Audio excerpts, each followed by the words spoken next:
but the Germans attempting to retreat through their wagons were said to have been packed so tightly that the dead could not even fall over. We are back. Another Julius Caesar episode. While Caesar had been busy fighting the Helvetii at the Battle of Bibracte, elsewhere in Gaul, a new threat had emerged. The Suebi, a fiercely warlike Germanic people who had recently crossed the Rhine, were now looking to establish a new homeland in Gaul.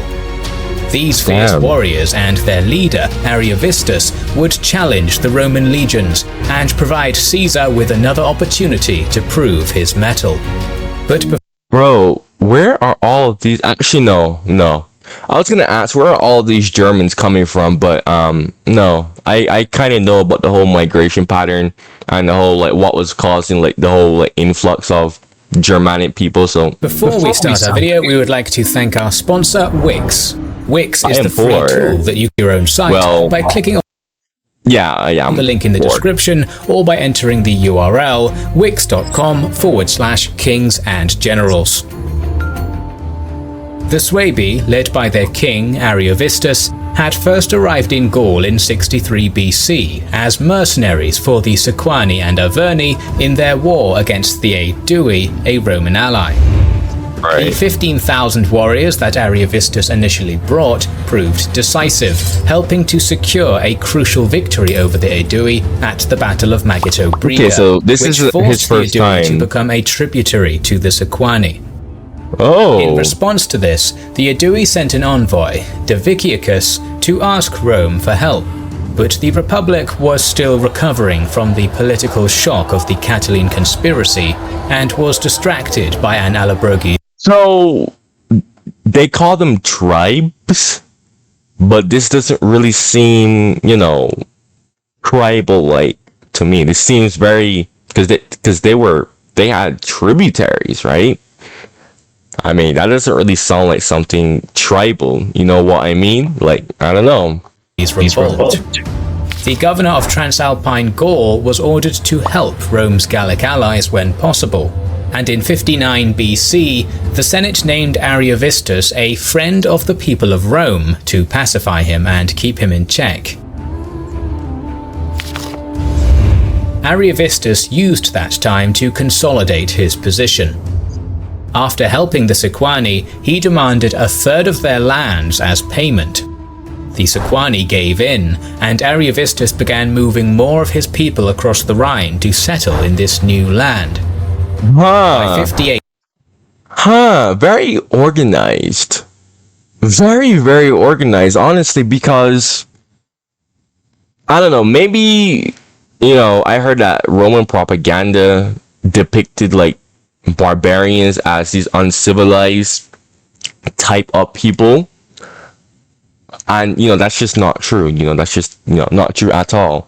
But this is kind of civilized, for the time. 8 BC, as many as 120,000 Suebi had now crossed the Rhine and made their home in Gaul.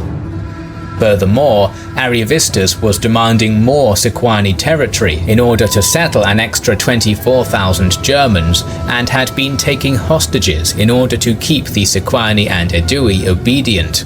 Something had to be done. Now that is kind of uncivilized. Following his victory over the Helvetii, Caesar had taken some time to rest in Bibracte. Whilst encamped there, he was visited by a council of Gallic leaders and diplomats, led by Diviciacus. They complimented Caesar on his victory and implored him to intervene in the situation, pointing out that if the Germans continued their conquests, soon the Suebi would be directly bordering Roman territory. Caesar, again, was happy to oblige. As Ariovistus was a friend of Rome, however, Caesar could not immediately go to war. Instead, Caesar first invited Ariovistus to meet him, which was declined. Then he sent a diplomat to Ariovistus, asking him to return the Gallic hostages he had taken and to stop any hostilities. Interesting. Caesar reminded him that if he were to comply, the Romans would still consider him a friend of Rome and not take any action against him. This was a good deal for Ariovistus. He'd be allowed to keep the lands he had already taken from the Sequani without a fight. Yeah, that's a very good deal. Instead of accepting the terms, Ariovistus doubled down and sent a message back to Caesar saying that if the Romans could conquer where and how they liked, so could he. At the same I mean, he has a point, but still, that was still a good deal. In time, the 24,000 new Germans who had crossed the Rhine were allowed to raise and pillage the Gallic lands as they pleased, with more Germans preparing to cross the river to join Ariovistus. Caesar now had his justification, as he had a legal decree from the Senate to protect Rome's Gallic allies. He could justify that the Suebi were threatening Rome's borders, and Ariovistus had forfeited his status as a friend of Rome by continuing to pillage the land of Rome's allies. Yet again, Caesar had the chance to market himself as the savior of Gaul. Play right into his six hands. legions, roughly 30,000 men, Caesar set out on the warpath. Both Ariovistus and Caesar recognized the importance of Vesontio, the largest town in the Sequani territories. Well fortified and well supplied, it would be crucial to the war effort. Both forces began marching to the town. However, the Romans, marching day and night, were able to get there first. Caesar but they're probably tired though. Okay, they're resting. Supplying the legions. But as they rested, rumours began reaching the men of the strength and ferocity of the Germans. Even some of Caesar's officers began having their doubts, and it almost seemed as if Caesar would have a mutiny on his hands. Caesar was, however, able to restore order by insisting that he would face Ariovistus with just his most trusted 10th Legion if none others would follow. This inspired a fanatical loyalty in the 10th Legion, whilst he basically called them wimps. It's funny because when I was reacting to my Napoleon in too long, check it out. Okay, after you're done, check it out. But when I was reacting to that, it's funny how it reminded me of how Napoleon did something similar when I reacted to the too long, when he wrote on the cannon, it's like only the bravest men will go here, and people actually like got up and went. I swear, bro, like men and their egos, bro, like men just have such ridiculous egos sometimes. The others, motivated by shame at being thought of as cowards, rallied, and the legions began to march out to meet the Suebi. What did I tell you? Ariovistus, impressed with the speed at which the Romans had been able to move and take Vesontio, sent messages to Caesar asking for a meeting, with only some cavalry allowed as bodyguards, at the place called Vosges in modern-day Alsace.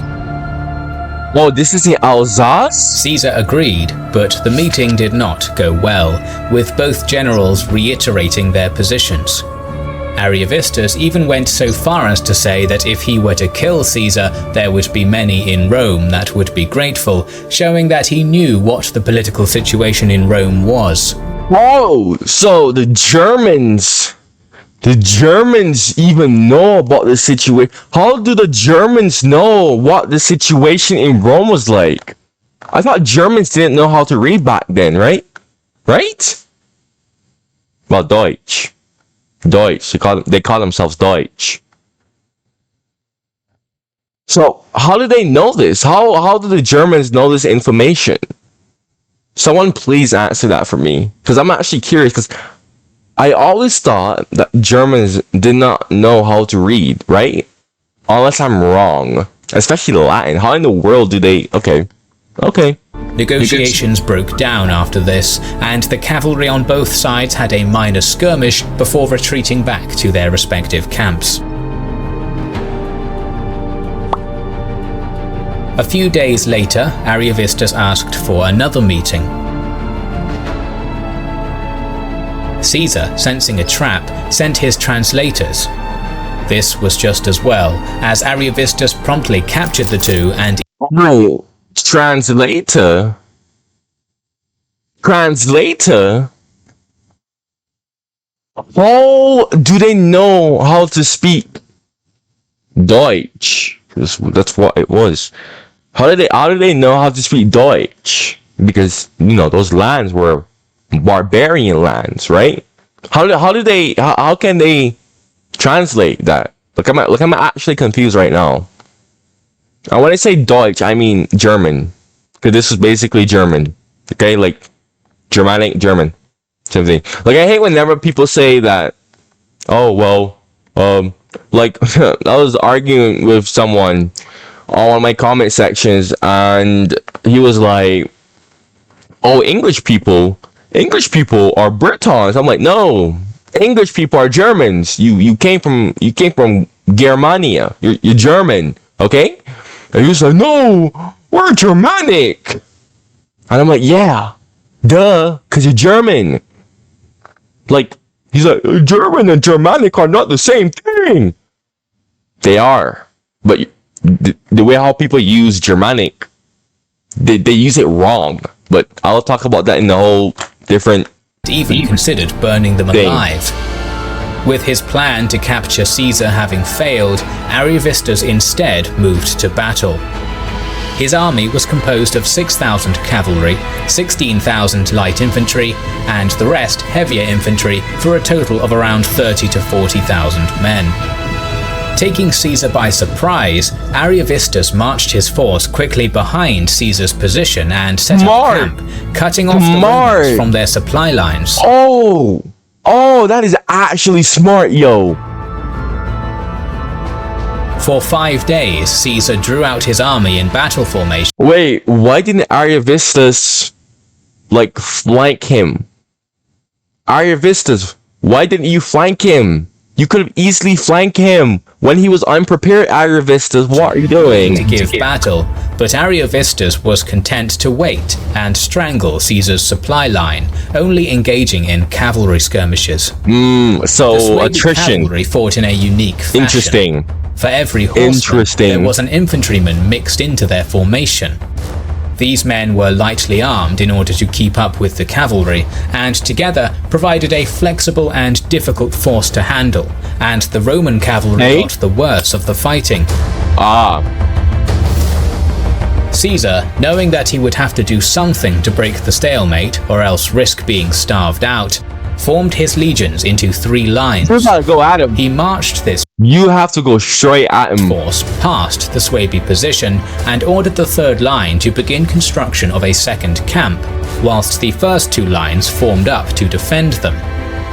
Ariovistus sent all of his light infantry and cavalry to harass the legionaries, but seemed reluctant to commit his entire force, and so they were easily held off by the Romans. With the 2nd camp complete, Caesar left 2 legions and part of his auxiliaries to defend it, whilst his other 4 legions returned to the main camp. Realizing that Caesar would now be able to use this 2nd camp to reconnect with his supply line, Ariovistus sent part of his army to attack this 2nd camp. Fighting was tough, lasting from midday into the evening, but eventually the Romans were able to repel the attack and even took some prisoners. Upon questioning these Suebi, Caesar learnt that Ariovistus had apparently been told by his priests not to commit his army until after the new moon, which was why he had not used his whole army to prevent the legions constructing their 2nd camp. Oh, I was so curious. Because I was sitting here wondering, why is he not engaging them completely? I was trying to figure this out. Oh, okay. Having learnt this, Caesar decided to go on the offensive. Yeah, boy, go right Leaving at a them. small garrison in each camp, Caesar formed his 6 legions into a triple axis formation with his cavalry in reserve and marched on the Suebi camp.